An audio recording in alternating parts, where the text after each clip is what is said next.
I love the Browns this week for Survivor. And like, I know I'm betting Jets for the game. Yes, I know that too. I bet it too. That is Jets to cover the spread. Yes. How many more opportunities are we going to get? And like, they're on the road in Atlanta next week, right? It doesn't even matter. Like, I have the schedule ready. I don't know how many, like with Jacoby Brissett starting before Deshaun Watson gets back after 11 games for the final 5 games of the season. 2 weeks to Atlanta, Pittsburgh at home next week.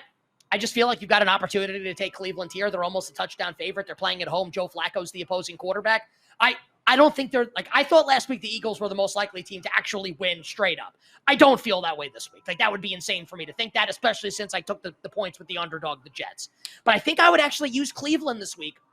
I think I would use the Browns. Well, I think, and the interesting thing about that, to look at Cleveland's schedule, you ask the obvious question, and I only like to restrict it to the first like 5 or 6 or even maybe 7 weeks. Don't use a really long time horizon with like, when am I going to pick this team again? Look at all the interesting quarterback injuries that happened in just 1 week. Like, restrict yourself kind of to the short term with that conversation. I would definitely not look at the second half of the season for like, when am I going to pick this team again? Spots will emerge or they won't, but like, trying to predict whether they will emerge or not is like it's like a fool's errand, basically. It's a waste of time. If you look at Cleveland's schedule, this is the game to take them if you're going to take them. Now, we know like Watson comes back the final quarter of the season.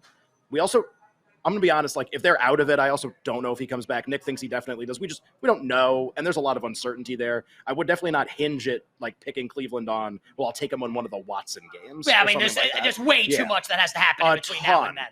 Schedule after the Jets game. And again, it's not that are these good games to pick them. It's, is it better than home against Joe Flacco? Home Pittsburgh. Home Joe Flacco is better than that game. At Atlanta, it's on the road. On the road, yep. Home Joe Flacco is better than that game. Chargers, Patriots, Baltimore, Cincy, no shot. No way. The bye in week 9, you're already in the second half of the season. And then at Miami, at Buffalo, no. Tampa. Home Tampa, no. At Houston, probably a road game. At Cincy. That's the Watson. Oh, that's the Watson return game. Oh, yeah, against game. Houston, which is just like hilarious. Get the franchise sued game. Yes, I think it's the Browns this week in Survivor.